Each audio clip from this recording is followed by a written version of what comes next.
मैं doctor Ramdev Lamoria as a homeopathy consultant आपके साथ डिस्कस करूंगा जेनेटल वार्ड्स या प्राइवेट पार्ट्स के पास पास होने वाले मस्सों की रामबाण दवा के बारे में। यानी कि हमारे जेनेटल वार्ड्स की रामबाण दवा होम्योपैथी के अंदर कौन सी है, किस तरीके से इसको परमानेंटली ठीक कर सकते हैं, इसके बारे में आपको जानकारी दूंगा, तो इस वीडियो को लास्ट तक जरूर देखिएगा। सबसे पहले हम जानते हैं कि जेनेटल पार्ट्स के आसपास छोटे छोटे दाने के रूप के अंदर बम्प्स बन जाते हैं। बहुत सारे कई बार दाने गुच्छे के रूप में हो जाते हैं, छोटे होते हैं, बड़े होते हैं, साइज में अलग अलग तरीके के हो सकते हैं।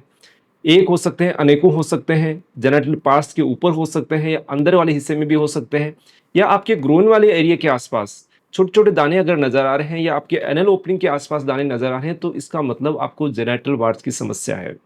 अब इसमें एक ध्यान रखने की चीज है कि इससे मिलती जुलती एक और समस्या है जिसका नाम है मोलस्कम कॉन्टाजियोसम। जो भी वो भी एक वायरल इन्फेक्शन है, जिसके अंदर भी बम्प्स बनते हैं, दाने बनते हैं, लेकिन उसके दाने स्किन के कलर के ज़्यादातर होते हैं। और उनके अंदर खास बात है कि उन दानों के बीच के अंदर सुई के नोक जितनी एक डार्क स्पॉट होता है, खड्डा होता है। उसको देख के आप पहचान सकते हैं कि ये जेनेटल वार्ड्स है या मोलस्कम कॉन्टाजियसम। यानी मोलस्कम कॉन्टाजियसम के अंदर उस दाने के बीच के अंदर एक नोक जैसा, बिल्कुल खड्डा जैसा काला सा आपको नजर आएगा। तो जेनेटल वार्ड्स की अगर समस्या किसी भी व्यक्ति को, महिला या पुरुष को है, सबसे पहली चीज ध्यान रखने की है कि वो एक दूसरे को ना फैले। यानी कि ज्यादातर केसेस के अंदर सेक्सुअली कॉन्टेक्ट या क्लोज कॉन्टेक्ट की वजह से ये फैलते हैं। अगर पार्टनर के अंदर आपके किसी भी पार्टनर को हो गया, मेल फीमेल को, तो वो एक दूसरे से ट्रेवल करके एक दूसरे में फैल सकते हैं। तो पहली चीज है उसको रोकना। सेकेंड चीज होती है उसका ट्रीटमेंट करना। जिस भी व्यक्ति को हो गई है ये समस्या, तो उसमें घबराने की कोई आवश्यकता नहीं, क्योंकि ये कैंसर जनित बीमारी नहीं है, कैंसर नहीं है और नहीं आपको कोई सीरियस प्रॉब्लम देगी। लेकिन आपके दिमाग के अंदर साइकोलॉजिकल डिस्ट्रेस पैदा कर जाती है, आपके रिलेशंस को कई बार ये इफेक्ट कर सकती है कि क्या हो गया, ये किस तरीके की बीमारी है। तो आपकी लाइफ के अंदर कहीं ना कहीं ये इंटरफेयर करने लग जाती है। तो आप इसमें बेझिझक डॉक्टर से परामर्श कीजिएगा, बेझिझक मिलिएगा, उसका ट्रीटमेंट लीजिएगा, तो आसानी से ठीक हो पाएंगे। अब इसमें ट्रीटमेंट का प्रोसीजर आता है, तो बहुत तरीके के ट्रीटमेंट मार्केट में अवेलेबल है कि उसको जलाया जाता है, इलेक्ट्रोकॉटरी की जाती है, क्रायोथेरेपी की जाती है, क्रायोसर्जरी की जाती है, अलग अलग तरीके से किया जाता है, सर्जिकल रिमूव किया जाता है, लेजर के माध्यम से रिमूव किया जाता है। तो ये जो भी तरीके हैं, हो सकता है आपकी ये समस्याएं ठीक होती हो, लेकिन जो लोग इन समस्या जो प्रोसीजर का इस्तेमाल कर चुके हैं, उनसे भुगत चुके हैं, उसके बावजूद भी ये चीजें ठीक नहीं हो रही, तो होम्योपैथिक दवाइयाँ आपके इस जेनेटल वार्ड्स को आसानी से ठीक कर सकती है। तो आज की इस वीडियो में मकसद यही है कि आपके जेनेटल वार्ड्स को होम्योपैथिक मेडिसिन से आसानी से ठीक किया जा सकता है। बहुत ही आसानी से रिमूव कर सकते हैं। जो लोग सर्जरी करते हैं, जो कोटरी करते हैं, उनके दिमाग में ये चीज़ अभी भी एक तरह से पहलू बनी हुई है कि कैसे होम्योपैथी दवाई से ये ठीक हो सकती है। तो हमारे पास ऐसे बहुत सारे एविडेंस हैं, बहुत सारे ऐसे केसेस हैं जो आसानी से ठीक हुए हैं, तो हम उनको बता सकते हैं। अब इसके अंदर होम्योपैथी के अंदर जो रामबाण दवा मैं आपको बताने जा रहा हूँ, उसका वर्क किस तरीके का है।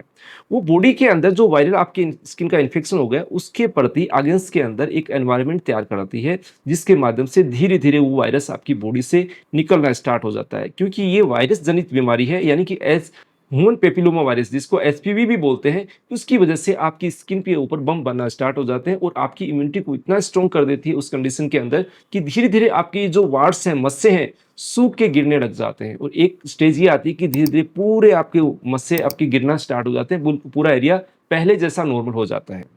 अब इस इन्फेक्शन के लिए हम एक जो हमारे प्रैक्टिकल एक्सपीरियंस के माध्यम से एक दवा का निर्माण किया, कस्टमाइज जिसको मेडिसिन बोल सकते हैं, उसको हम WNC बोलते हैं। उसके अंदर हमने कुछ कंटेंट्स का इस्तेमाल करके प्रैक्टिकल एक्सपीरियंस से ये मेडिसिन तैयार की, जिसके एक्सीलेंट रिजल्ट्स हमें मिल रहे हैं और हमने बहुत सारे केसेस को ठीक किया है। आप भी उस मेडिसिन का इस्तेमाल कर सकते हैं और इसके कंटेंट्स को मैं बताने जा रहा हूँ, जिसके माध्यम से आप इसका कॉम्बिनेशन फॉर्म भी तैयार कर सकते हैं। तो पहली मेडिसिन है इसकी थूजा ऑक्सीडेंटली 200, सेकंड मेडिसिन है एसिड नाइट्रिकम, थर्ड नंबर की मेडिसिन है एंटीमोनियम क्रूडम और फोर्थ मेडिसिन है आपकी सल्फर। सल्फर को 200 पावर के अंदर। यानी कि ये चार मेडिसिन का एक ऐसा कॉम्बिनेशन तैयार हुआ है जिसका बहुत ही एक्सीलेंट हमारे को रिजल्ट मिला है। आपको भी अच्छे रिजल्ट्स मिल सकते हैं, आप इसका अगर बेशक यूज करें। अगर आप चाहते हैं इस ट्रीटमेंट को फॉलो करना, तो आप नज़दीकी होम्योपैथी डॉक्टर से ट्रीटमेंट लेके इसको ट्रीटमेंट करवा सकते हैं। यानी कि आप क्वालिफाइड डॉक्टर से ही परामर्श लीजिएगा, जो आपको सही तरीके से बता पाएंगे कि इतने समय में आपकी बीमारी ठीक होगी, इतने समय में ऐसी इस तरीके से आपके ये वार्ड्स झड़ेंगे और ऐसे साफ होंगे। अगर आप अनक्वालिफाइड डॉक्टर से करेंगे तो वो आपको कोई प्रॉपर गाइड नहीं कर पाएंगे, जिसके माध्यम से आप मिसगाइड होंगे और इस छोटी सी बीमारी को आप कॉम्प्लिकेटेड बीमारी के रूप में ले लेंगे और कभी ठीक होगी नहीं। तो इसको सही तरीके से ठीक करवाना तो क्वालिफाइड डॉक्टर से ट्रीटमेंट लीजिए। आप चाहते हैं हमारे से ट्रीटमेंट लेना, तो दिए गए अपॉइंटमेंट व्हाट्सएप नंबर से अपॉइंटमेंट लेके कंसल्ट कर सकते हैं। ये जानकारी अगर अच्छी लगी तो लाइक कीजिएगा, शेयर कीजिएगा। धन्यवाद फ्रेंड्स।